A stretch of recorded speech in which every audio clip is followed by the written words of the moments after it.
और अब खबरें विस्तार से। कोरोना आपदा के बीच शिवराज सरकार ने एक और बड़ा फैसला किया है। इस फैसले के तहत मध्य प्रदेश में कोरोना से मृत व्यक्ति के परिजन को सरकार मदद करेगी। मुख्यमंत्री शिवराज सिंह चौहान ने ऐलान किया है कि मध्य प्रदेश में कोरोना से जान गंवाने वाले व्यक्ति के परिजन को सरकार 1 लाख रुपए की अनुग्रह राशि देगी। इससे पहले शिवराज सरकार मध्य प्रदेश में सरकारी सेवा दे रहे कर्मचारियों के निधन पर परिजनों को अनुकंपा नियुक्ति देने और 5 लाख रुपए की मदद देने का ऐलान कर चुकी है। सरकार के नए ऐलान के मुताबिक कोरोना से मृत किसी भी आम नागरिक के परिजन को 1 लाख रुपए की अनुग्रह राशि दी जाएगी। मध्य प्रदेश में सरकारी आंकड़ों की माने तो अब तक 7,315 लोगों की कोरोना के चलते मौत हो चुकी है।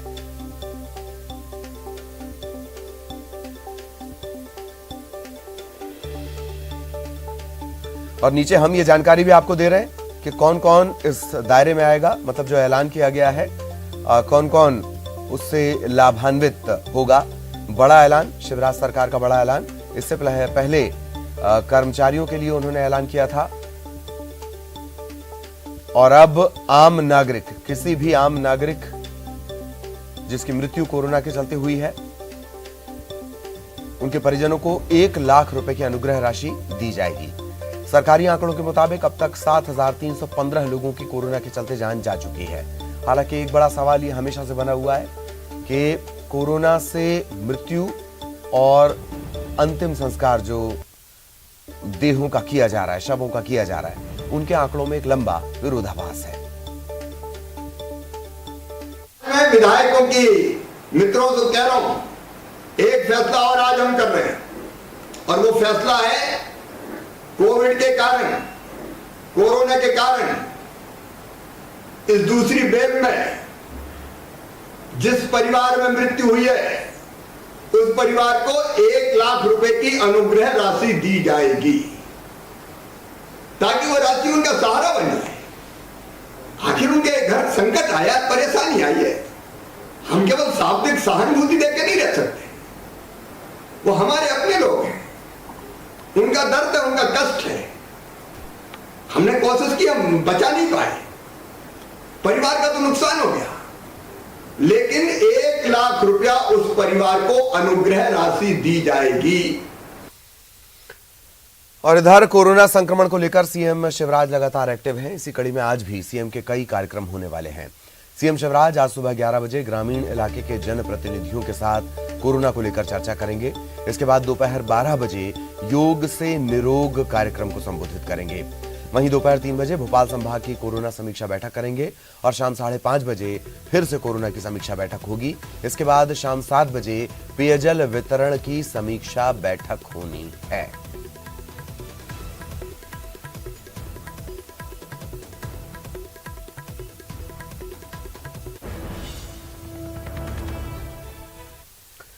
तो कोरोना को लेकर सीएम एक्शन में है। उन्होंने ये भी कहा है कि हमारे पास मजबूत ढांचा है, गांव में कोरोना को रोकना जरूरी है। गांव में क्राइसिस मैनेजमेंट की टीम लगातार सक्रिय है। एक मजबूत ढांचा आज हमारे पास है, वो है गांव की क्राइसिस मैनेजमेंट हमारी टीम और वार्ड की क्राइसिस मैनेजमेंट टीम और ब्लॉक की। इसको मजबूत बनाना, ये आप नोट कर लो। ये टीम बहुत काम की है। अभी भी कोरोना के संक्रमण को पूरी तरह रोकना है तो ये टीमें जो मैदान में लड़ेगी। अब मैं देख रहा था कई जिले हमारे, और मैं अभिनंदन करना चाहता हूं विधायक साथियों। अलीराजपुर आज 4 पॉजिटिव प्रकरण आए थे, खंडवा 5 पॉजिटिव प्रकरण आए, झाबुआ 7 आए, बुरहानपुर 8 आए, अशोकनगर 9 आए, नीमच 10 आए, भिंड 17 आए। अब ये जिले ऐसे जो मुक्ति के कगार पर पहुंच गए। कुछ चिंता का विषय है। अभी जब मैंने इंदौर में शेयर किया मैं। और सीएम शिवराज के दौरे के बाद इंदौर जिला प्रशासन सख्त हो गया है। सब्जी और किराना मार्केट में 28 मई तक कंप्लीट लॉकडाउन रहेगा। दूध वितरण सुबह 9 बजे से 9 बजे तक रहेगा और शाम को 5 से 7 बजे तक हो सकेगा। दूध डेयरी वाले के जो आधी शटर हैं वो बंद रहेंगे। किराना सामान की होम डिलीवरी जारी रहेगी। 2 व्हीलर और 4 व्हीलर की कड़ाई से जांच होगी। ग्रामीण इलाकों में पूरी तरह से दुकानें बंद रहेंगी। कलेक्टर ने आदेश जारी किए हैं।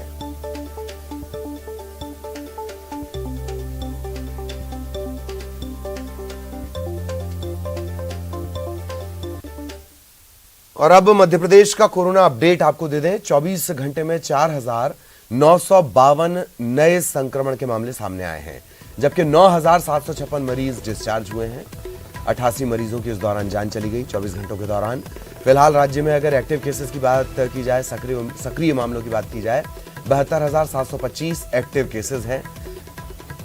संक्रमण के नए मामलों की बात की जाए, इंदौर में 1,072, भोपाल में 693, ग्वालियर में 135, जबलपुर में 336, उज्जैन में 197 नए संक्रमण के मामले सामने आए हैं।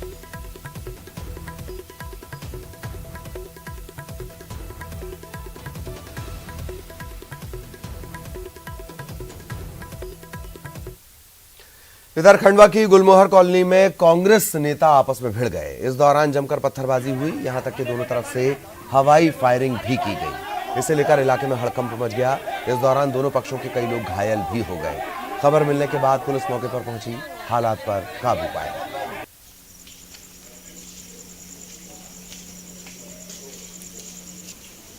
थाना कोतवाली क्षेत्र में जो गुलमोहर कॉलोनी है, वहाँ पर एक आपसी विवाद की सूचना मिली थी। शायद ये ज़मीन से संबंधित उनका कोई विवाद है। उसको लेकर दोनों पक्षों ने एक दूसरे के साथ मारपीट की है, जिससे कुछ चोटें कारित हुई है। उनको अभी MLC हेतु जिला अस्पताल भेजा गया है और उसके उपरांत दोनों पक्षों पर FIR दर्ज की जाएगी। गुजरात से नमक और ग्लूकोज मिलाकर नकली रेमडेसिविर इंजेक्शन बनाकर मध्य प्रदेश और पूरे भारत में खपाने वाले 4 मुख्य आरोपी 26 मई तक इंदौर पुलिस की रिमांड पर हैं। आरोपियों ने पूछताछ में बताया कि नकली इंजेक्शन बनाने के लिए सबसे पहले उन्हें ओरिजिनल इंजेक्शन की आवश्यकता थी। इसके लिए उन्होंने फेक कोरोना रिपोर्ट तैयार की। मुंबई से एक कंपनी से 5,000 हूबहू ऐसी ही दिखने वाली शीशी और स्टिकर तैयार करवाए और फिर इस नेक्सस को आपदा में अवसर तलाशने के लिए बदला और सैकड़ों जिंदगियों को दांव पर लगा दिया। इनसे इंदौर के लोकल नेटवर्क की भी पूछताछ की जा रही है। इसके माध्यम से पुलिस ने 6 लोगों को और गिरफ्तार किया है, उनसे भी पूछताछ जारी है।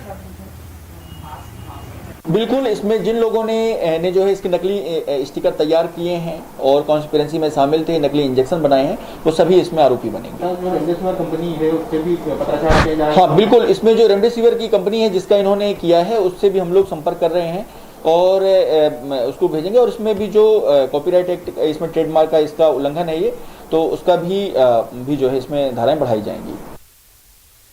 इधर इंदौर में रेमडेसिविर कालाबाजारी मामले में गिरफ्तार पुनीत अग्रवाल के वायरल वीडियो के बाद अब नया मोड़ आ गया है। पुनीत अग्रवाल वायरल वीडियो में मंत्री तुलसी सिलावट की पत्नी के ड्राइवर गोविंद राजपूत से इंजेक्शन लाने की बात कबूल कर रहा है, जबकि सूत्रों की माने तो पुलिस गोविंद राजपूत को क्लीन चिट देने की तैयारी कर चुकी है।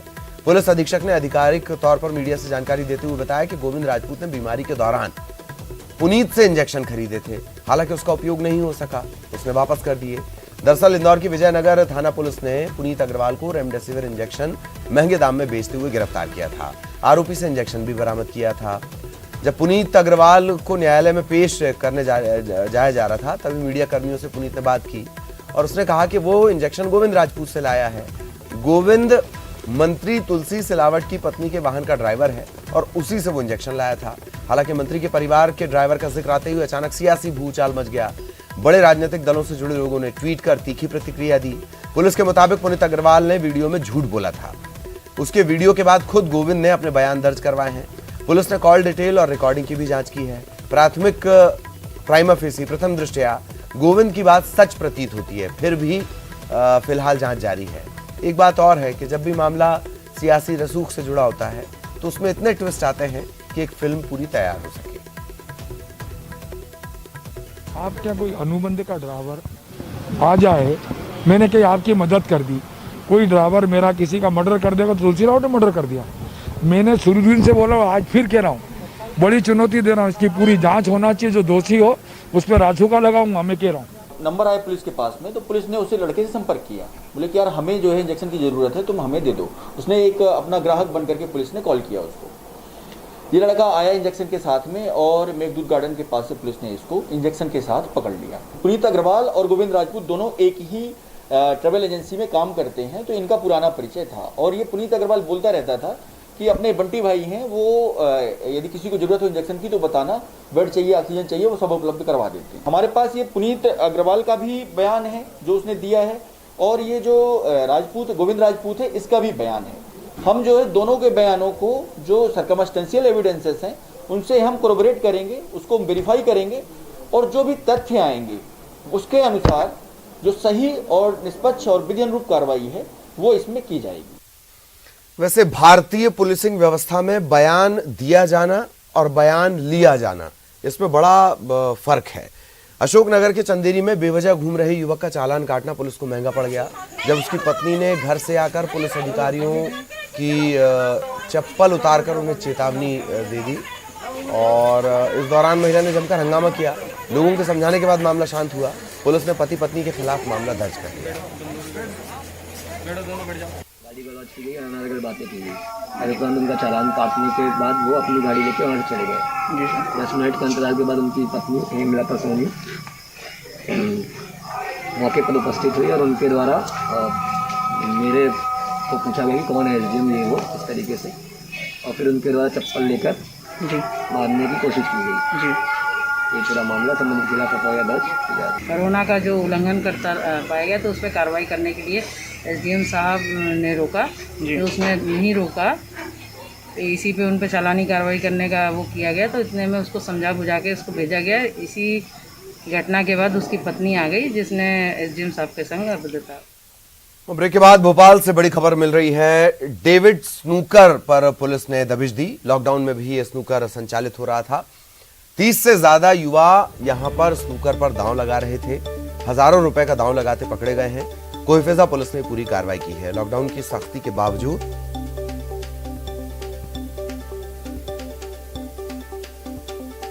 यहां पर तस्वीरों को देखकर आप अंदाजा लगा सकते हैं। इन्हें देखकर लगेगा कि सब नॉर्मल है, कहीं कोई स्थिति आपात जैसी स्थिति नहीं। स्नूकर खेला जा रहा था यहां। स्नूकर पर भी दांव लगाए जा रहे थे, पैसे लगाए जा रहे थे। 30 से ज्यादा युवक यहां पर पकड़े गए।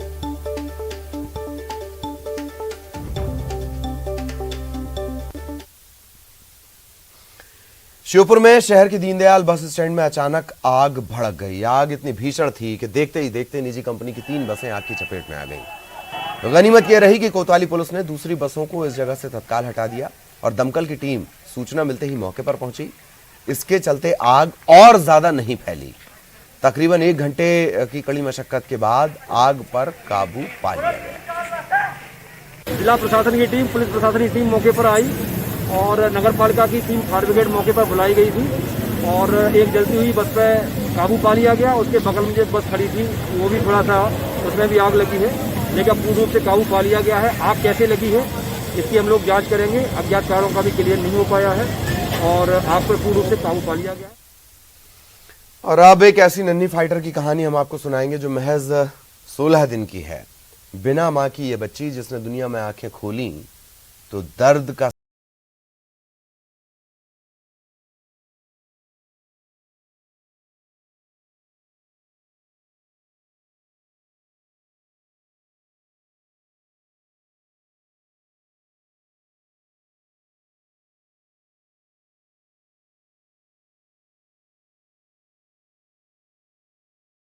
बहादुर बच्चे के लिए बज रही है। ये तस्वीर आपके दिल को छू जाएगी। डॉक्टर माँ की गोद में कितनी महफूज है। हर एक चेहरे पर मुस्कान है और सब भावुक भी हैं। बिन माँ की इस नन्ही जान, 16 दिन की इस नन्ही फाइटर ने कोरोना को मासूमियत से मात दी है। भोपाल के पीपल्स मेडिकल कॉलेज में जिंदगी मुस्कुरा रही है। 16 दिन की बच्ची की जिंदगी बचाने की जंग इतनी आसान नहीं थी। 17 दिन पहले भोपाल के पीपल्स मेडिकल कॉलेज में इलाहाबाद के राशिद अपनी गर्भवती पत्नी को लेकर आए। राशिद की बीवी कोरोना से संक्रमित थी, हालत क्रिटिकल थी। डॉक्टर के सामने ये केस चुनौती भरा था। माँ और बच्ची दोनों की जिंदगी बचाना था। डिलीवरी हुई। नन्ही बच्ची ने दुनिया में आँख खोली, लेकिन माँ के आंचल से महरूम हो गयी। बच्ची की माँ की मौत हो गयी थी। बच्ची डिस्चार्ज होके जा रही है, जो कि इलाहाबाद की रहने वाली उसकी माँ गर्भवती थी और वहाँ उनको इलाज नहीं मिला। उसके पेरेंट्स उसे यहाँ लेके आए। माँ की तबीयत ज़्यादा ख़राब थी, उसको बहुत ही सीवियर निमोनिया था। उसका सीटी स्कोर 23 था, पॉजिटिव थी। उसकी माँ तो नहीं बच पाई, परंतु यहाँ के डॉक्टर्स ने सर्जरी के माध्यम से बेटी को बचाया। बिन मां की ये गुड़िया रानी, जिसकी कोरोना रिपोर्ट पॉजिटिव आई। बच्ची का वजन कम था, सांस लेने में उसे दिक्कत हो रही थी। डॉक्टर और नर्स की टीम बच्ची की हालत देखकर सहम गए, लेकिन पूरी टीम ने एक दूसरे का हौसला बढ़ाया और सब जुट गए मिशन जिंदगी में। ये जंग कोई नहीं हारना चाहता था। दवा भी, बच्चे की सलामती की दुआ भी, और ये कोशिश रंग लाई। इन माओं की ममता जीत गई। और हाँ, जिस बच्ची को इतनी माओं का आशीर्वाद मिला हो, वो भला कैसे हार जाती। पीपल्स मेडिकल कॉलेज के डॉक्टर्स ने मेहनत की और बच्ची अब कोरोना से उबर चुकी है। उसकी रिपोर्ट नेगेटिव आ गई, वो स्वस्थ है। आज वो अपने पिता के साथ घर जा रही है। अपनी पत्नी को खो चुके राशिद खान हिम्मत हार गए थे। बच्ची बचेगी या नहीं, ये डर हमेशा सताता रहा। बच्ची को परिवार और डॉक्टर के भरोसे छोड़कर इलाहाबाद चले गए। जब बच्ची की सलामती का पैगाम मिला तो कहते थक नहीं रहे। इन फरिश्तों का दिल से शुक्रिया। 700 किलोमीटर दूर खुशियों का पैगाम भोपाल से इलाहाबाद जा रहा है। बच्ची की इस नई जिंदगी के वेलकम में चिकित्सा शिक्षा मंत्री विश्वास सारंग टीम को बधाई दे रहे हैं और बच्ची को आशीर्वाद। प्रदेश के बाहर के लोगों को भी यदि जरूरत पड़ी तो हमने इलाज मुहैया कराया। उसका जीता जागता उदाहरण ये बच्ची है। ये बच्ची स्वस्थ हुई है, ये हम सबके लिए बहुत ही खुशी का पल है। आज वो डिस्चार्ज हो रही है। मैं उसके उज्जवल भविष्य की कामना करता हूँ। 16 दिन मासूम जिंदगी की ये जंग हर कोई याद रखेगा। ये नन्ही फाइटर पूरी तरह स्वस्थ है, जो अपने परिवार के साथ अपने घर जा रही है। और हाँ, इन माओं की दुआएं साथ ले जा रही है। भोपाल से मनोज राठौर के साथ bureau report, news 18, Madhya Pradesh, Chhattisgarh. और ग्वालियर से मिल रही है बड़ी खबर। प्रशासन ने कार्रवाई की है। 69 दुकानें सील कर दी गई हैं। कोरोना कर्फ्यू का उल्लंघन कर ये दुकानें खोली गई थी। 1 लाख से ज्यादा की चालानी कार्रवाई भी की गई है। 1,16,000 की चालानी कार्रवाई की गई है।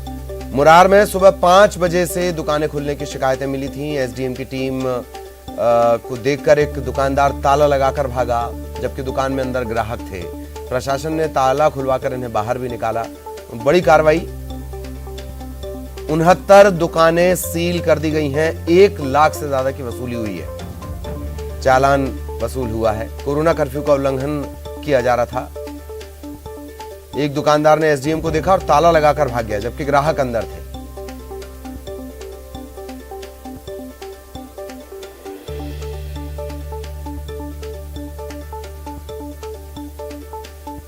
बड़ी खबर ग्वालियर से। देखिए किस तरीके से कोने के शटर से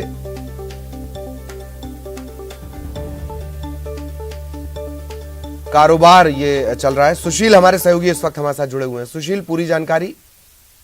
देखिए, ग्वालियर में टोटल लॉकडाउन कोरोना कर्फ्यू होने के बावजूद दुकानदार दुकान खोलने से बाज नहीं आ रहे हैं। दुकानदार जब ये देखते हैं कि दिन भर पुलिस और प्रशासन का पहरा रहता है बाजारों में, तो उन्होंने सुबह 5 बजे से दुकान खोलना शुरू कर दिया। कई इलाकों में सुबह 5 बजे से दुकान खुलने लगी थी। ऐसी शिकायतें मिली थी। यही वजह की प्रशासन की टीम अलग अलग इलाकों में दुकानों पर कार्रवाई करने पहुंची।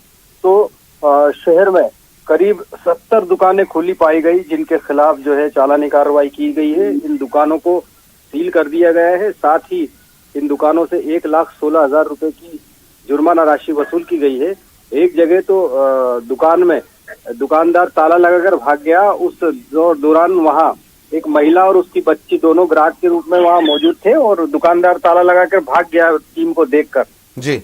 वहां मौके पर पहुंची एसडीएम ने पड़ोसियों को बुलाकर दुकान का ताला खुलवाया और उसके बाद वहां जो ग्राहक महिला और उसकी बच्ची थी उनको निकलवाया। तो कहीं ना कहीं इस तरह की घटनाएं हैं, तो लोग अभी भी बाज नहीं आ रहे हैं। प्रशासन अब सख्ती करते हुए कार्रवाई कर रहा है। चलिए, बहुत बहुत शुक्रिया सुशील इस तमाम जानकारी के लिए। और इसी के साथ इस बुलेटिन में इतना ही। नमस्कार।